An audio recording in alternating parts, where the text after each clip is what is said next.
ہمارے یہاں نا بڑے ذکر ہوتے ہیں صبح سے شام تک. اب یہ دیکھنا ہے کہ سیاسی بات زیادہ ہوتی ہے یا مصطفیٰ کی بات زیادہ ہوتی ہے. اب ہم نے تھوڑی تفصیل کرنی ہے کہ ہم روزی روٹی کی بات زیادہ کرتے ہیں یا اپنے نبی کی بات زیادہ کرتے ہیں. اس لیے کہ امت کا حق ہے کہ کثرت سے نبی پاک کا ذکر کرے، اور اسی ذکر کا ایک پہلو بڑا وہ یہ ہے کہ اپنے محبوب پر کھل کے درود و سلام پڑھے، کھل کے درود و سلام پڑھے. صبح و شام اس کی زبان پر درود کا نغمہ جاری رہے. اور حضور کا یہ حق ہے امت پر کہ امت اپنے نبی کی فرما برداری کرے، امت اپنے رسول کی فرما برداری کرے، اتباع کرے، اطاعت کرے، حضور علیہ السلام کے نقش قدم چلے. اور پھر 5ویں نمبر پر امت کی ذمہ داری ہے کہ امت نبی پاک کے دین کی تبلیغ کرے. دین کی مسواک کرنا سنت ہے نا جی، پتھر کھانا بھی سنت ہے، پتھر کھانا بھی یہ بھی سنت ہے. نبی پاک صلی اللہ تعالی علیہ وآلہ وسلم کی محفل میلاد میں ذکر مصطفیٰ کرنا بھی سنت ہے. اچھا پھر مزے کی بات دیکھیں، اشتہار لگانا جو ہے نا، اشتہار یہ تو بدعت حسنہ ہے. اور دروازہ کھٹکھٹا کے کسی کو محفل کی دعوت دینا، یہ میرے محبوب علیہ السلام کی عین سنت سے ثابت ہے. تو جس کا زیادہ اجر تھا نا اس طرف توجہ ہی نہیں. دروازہ کھٹکھٹا کے کہ بھائی آج محفل ہے، یہ وہ سنت ہے جو میرے محبوب نے طائف جا کے ادا کی تھی. لوگ کہتے ہیں بڑا خرچہ کیا. بھائی کیا خرچہ کیا ہے؟ کہتے ہیں میں 26,000 دے اشتہار چھاپے. بھائی سب سے زیادہ ضروری کام، بہت سارے ایسے بد مذہب ہیں، ان کے بڑے بڑے ایسے مبلغ ہیں جن کا آپ نے کبھی اشتہار نہیں دیکھا ہوگا، مجمع ہزاروں میں، اس لیے کہ وہ ان کا ہر بندہ اشتہار بن جاتا ہے، ہر بندہ. تو یاد رکھے نبی کریم صلی اللہ علیہ وسلم کا یہ حق ہے کہ امت محبوب کا ذکر کرے، تذکرہ کرے، دین کی تبلیغ کرے. اور حضور کے دشمنوں کے ساتھ بغض رکھنا یہ بھی نبی پاک کا حق ہے. ایسا نہیں ہو سکتا کہ ایک بندہ حضور کی بے ادبی کرے، توہین کرے، محبوب کے نواسوں کو باغی کہے، حضور علیہ الصلوۃ والسلام کے صحابہ کو برا کہے اور ہمارا یار بن جائے. یہ حضور کا حق ہے کہ ہم نبی پاک کے دشمنوں کے ساتھ اپنے دل کے اندر کجی رکھیں، ان سے بچیں. میری باتوں کی سمجھ آ رہی ہے میرے بھائیوں؟ یہ حقوق ہیں جو ہم نے نبی پاک علیہ السلام کے حق ادا کرنے، اور جس سے محبوب کو محبت ہے اس سے محبت کرنا بھی ہماری ذمہ داری ہے. حضرت مجدد الفسانی رحمت اللہ علیہ فرماتے ہیں کہ میں نا گھر میں ختم شریف پڑھتا تھا، اصالہ ثواب کرتا تھا، تو میں بہت سارے صحابہ کا نام لیتا، اہل بیت کا نام لیتا، اصالہ ثواب کرتا، صرف سیدہ عائشہ کا نام نہیں لیتا تھا. تو کہتے ہیں مجھے نبی پاک صلی اللہ علیہ وسلم خواب میں ملے اور سرکار نے فرمایا شیخ احمد تجھے پتہ ہے نا میں اکثر کھانا عائشہ کے دسترخوان پہ کھاتا ہوں، تو اس کا ذکر ہی نہیں کرتا. تو ہر اس شخص سے جس سے محبوب نے محبت کی، ہر اس شخص سے محبت کرنا یہ نبی پاک کے حقوق میں شامل ہے. سب سے پہلی بات یہ کہ امت محبوب پہ ایمان لائے. کس طرح ایمان لائے؟ کہ جو حضور کہہ دے امت سمجھ جائے کہ اسی میں میری بہتری ہے، امت مان جائے آنکھیں بند کر کے. غیر مشروط اطاعت ہے ہی صرف نبی پاک کی، اس میں کوئی شرط نہ لگائے، مانے اور دل سے مانے. یہ نہ کہے کہ یہ کیسے ہو سکتا ہے مولوی صاحب آپ کہہ تو صحیح رہے ہیں پر دنیا بڑی دور چلی گئی ہے، وہ دنیا داری بھی کرنی پڑتی ہے. اس میں گنجائش تلاش نہ کرے. جو حضور کہہ دیں اس پہ ایمان لے آئے، جو نبی پاک فرما دے اس پر ایمان لے آئے. نبی پاک صلی اللہ علیہ وسلم مکے سے ہجرت کر کے مدینے تشریف لا رہے تھے. حضرت ابو بکر صدیق ساتھ تھے. ابو جہل نے اعلان کیا کہ جو محبوب علیہ السلام کو معاذ اللہ گرفتار کرے گا 100 سرخ اونٹ ملیں گے. اور بھی بہت سارے لوگ آئے، سراقہ بن مالک بھی گھوڑا لے کے آئے. حضور تک پہنچ گئے. نبی پاک علیہ السلام کا اختیار زمینوں پہ بھی چلتا ہے، آسمانوں پہ بھی چلتا ہے. سرکار دو عالم صلی اللہ تعالی وسلم کو گرفتار کرنے لگے تو حضور نے زمین کو حکم دیا. زمین نے سراقہ بن مالک کے گھوڑے کی ٹانگیں پکڑ لی.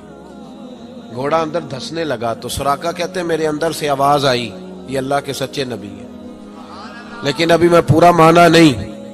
کہتے ہیں میں نے عرض کی کہ حضور مجھے معاف کر دیں، تو معاف کرنا تو میرے محبوب کا طریقہ ہے نا. کہتے ہیں معافی مانگی تو محبوب نے اسی وقت فرمایا جا تجھے معاف کیا. سراقہ کہتے ہیں میں نے پھر جرت کی، پھر بڑھنے لگا، پھر زمین نے میرے گھوڑے کو پکڑ لیا، ٹانگیں اندر دھسنے لگی. البدایہ ون نے آیا اٹھا کر کے دیکھیے محبوب پاک سید عالم صلی اللہ علیہ وسلم نے دوسری دفعہ جب زمین میں اس کا گھوڑا دھسنے لگا تو پھر عرض کرنے لگے حضور معاف کر دیں. فرمایا جا تجھے معاف کیا. سراقہ کہتے ہیں آواز اندر سے آئی پر ابھی میں پورا مانا. آواز تو ہمارے اندر سے بھی روز آتی ہے کہ بدل جانا چاہیے, ہمیں دین کی طرف آ جانا چاہیے, پر ہم بھی تجربے کرتے رہتے ہیں. اللہ ماشاءاللہ. کہتے ہیں 3 دفعہ ایسا ہوا, 3 دفعہ نبی پاک نے معاف کیا, پھر میرے اندر سے آواز آئی کہ یہ اللہ کے سچے رسول ہیں. جب تیسری دفعہ معاف کیا تو محبوب مسکرانے لگے.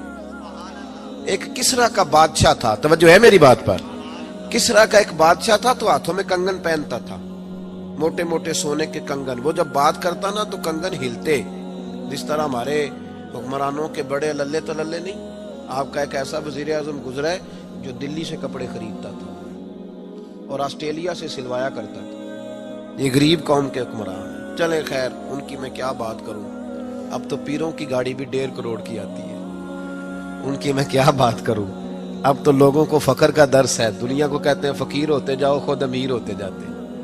اب تو یہاں بھی حال بڑا اللہ ماشاءاللہ عجیب ہے. اس طرف کیا جاؤں, یہاں بھی رونا بڑا سخت ہے.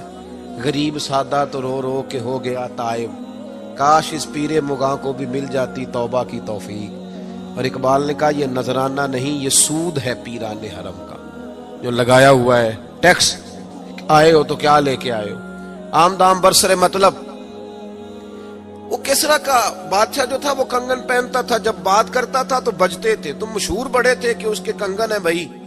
نبی پاک صلی اللہ تعالی علیہ وآلہ وسلم کو جب سراقہ آگے بڑھے نا گرفتار کرنے, تو محبوب نے فرمایا تو مجھے پکڑنے آیا ہے, ایک وقت آئے گا کسرا کا علاقہ فتح ہوگا, اس کے وہ کنگن میرے غلام اتار کے لائیں گے, اور سراقہ میں یہاں کھڑے ہو کے سالوں بعد کا وہ واقعہ دیکھ رہا ہوں کہ اس کے کنگن تیرے ہاتھوں میں آئیں گے. اب ذرا رک کے سوچئے, مکے سے نکلے ہیں, مدینے ابھی پہنچے نہیں, ایک گاؤں پہ بھی مسلمانوں کی حکومت نہیں. میرے محبوب نے اتنی بڑی بات کر دی, کسرا کا علاقہ فتح ہوگا. حضرت ابو بکر صدیق مسکرانے لگے. عامر بن فہیرہ فرماتے ہیں میرا سینہ چوڑا ہو گیا, بھئی تمہیں کیا ہوا؟ کہنے لگے محبوب نے کہہ دیا ہے تو انشاءاللہ علاقہ فتح ہو کے رہے گا. ساڈے نبی دی زبان, ساڈے واسطے قرآن, حضور نے فرما دیا لہذا ہوگا. یقین کامل کی دولت. سراقہ مسلمان ہو گئے, زمانہ گزر گیا. محبوب علیہ السلام نے وصال ظاہری فرمایا, حضرت ابو بکر صدیق کا دور آیا, پھر حضرت عمر کا زمانہ آیا. ایک موقع پہ جنگ ہو رہی تھی, صاحب طبقات نے لکھا ہے جنگ ہو رہی ہے تو کافر قلعہ بند ہو گئے. بڑے بڑے قلعے ہوتے تھے, آپ نے دیکھے ہوں گے پرانے قلعے, چھوٹی اینٹ کے بنے ہوتے تھے, لکڑی کا دروازہ ہوتا تھا بہت بڑا. اور دفاعی جنگ جب لوگ کرتے تھے نا دفاعی محاذ پہ, تو 2-3 مہینے کا راشن لے کے لوگ اندر بند ہو جاتے تھے. میری باتوں کی سمجھ آ رہی ہے میرے بھائیوں کو؟ اندر بند ہو جاتے تھے. کافر قلعہ بند ہو گئے. حضرت سعد بن ابی وقاص رضی اللہ تعالیٰ عنہ کی قیادت میں جہاد ہو رہا تھا. اب کافر نہ باہر آتے ہیں, باہر آئیں لڑائی ہو تو پتہ چلے نا ہارا کون جیتا کون. اب وہ اندر بند ہیں, باہر ہی نہیں نکلتے, اور مسلمان اندر جا نہیں سکتے. قلعے کی دیواریں بڑی اونچی ہیں. ایک منجنیق ہوتی تھی غلیل کی طرز پہ بنی, اس میں رکھ کے نا بڑے بڑے پتھر تو اندر پھینکے جاتے تھے. پتہ ہے آپ کو منجنیق کیسے ہوتی تھی؟ وہ 2 بڑے بانس رکھ کے نا اوپر, تو اس کو غلیل کی طرز کی بنایا جاتا تھا, رسی ڈال کے نیچے اس کے پتھر رکھ کے 2 آدمی پہلے یوں دوڑے جاتے تھے, پھر چھوڑا جاتا تھا تو پتھر جا کے لگتا تھا. تو صحابہ نے مشورہ کیا کہ اندر پتھر پھینکتے. پھر ایک صحابی کہنے لگے یار اندر پتھر پھینکیں گے وہ پتہ نہیں کہاں ہیں, انہیں لگے کہ نہ لگے. حضرت سراقہ بن مالک بھی تھے, کہنے لگے پتھر نہ پھینکو, منجنیق میں رکھ کے مجھے اندر پھینکو, میں اندر سے جا کے دروازہ کھولتا ہوں. اور ان کو پکڑ لیتے ہیں. انہوں نے کہا جناب کوئی سمجھداری والی بات کریں. آپ کدھر نکل گئے؟ پہلی بات تو یہ ہے کہ جب ہم آپ کو اندر پھینکیں گے تو آپ اس قدر تیزی سے گریں گے کہ آپ کی ہڈی پسلی کوئی نہیں بچے گی, اور اگر آپ زندہ بچ بھی گئے تو یہودی آپ کو چھوڑیں گے نہیں. جناب سراقہ کہنے لگے تم اس طرح کرو, میری پرواہ نہ کرو, مجھے پھینکو, مجھے کچھ بھی نہیں ہوگا, میں زندہ دروازہ کھول لوں گا. اور تمہیں دکھا بابا جی رات سے پردہ تو ہٹائیں, فرمایا وہ بعد میں بتاؤں گا, پہلے پھینکو تو صحیح. زبردستی کا پھینکو, ڈالا اندر منجنیق کے اندر, پھینکا. تھوڑی دیر گزری تو حضرت سراقہ دروازہ کھول کے باہر آ گئے. فرمانے لگے لو بھائی مجھے تو کچھ بھی نہیں ہوا, کپڑے جھاڑ رہا ہوں, کوئی شے نہیں. باہر آئے, جنگ ہوئی, فتح ہوئی. اب صحابہ ان کے گرد بیٹھ گئے, کہنے لگے سراقہ وہ کرامت کیا ہے؟ وہ کون سا نسخہ ہے جس سے آپ زندہ آ گئے؟ تو جناب سراقہ رونے لگے، فرمانے لگے نسخہ کوئی بھی نہیں، میرا ایمان بڑا مضبوط ہے، میرا اپنے نبی پہ ایمان بڑا مضبوط ہے۔ میرے رسول پاک نے فرمایا تھا تیرے ہاتھوں میں کسرا کے کنگن آئیں گے، فرمایا ابھی کنگن نہیں آئے، اور جب تک میرے ہاتھوں میں کنگن نہیں آتے جناب اسرائیل بھی کوئی نہیں آئیں گے۔ وہ تب دے کے حضور آکھن منگتے دی خیر ہووے، دے کے حضور آکھن منگتے دی خیر ہووے، منگتا کبے سخی دے، منگتا کبے سخی دے، بوہے دی خیر ہووے، دے کے حضور آکھن منگتے دی خیر ہووے، دے کے حضور آکھن۔ اور جنت بڑی جگہ لگیا جڑی جگہ تے، جنت بڑی جگہ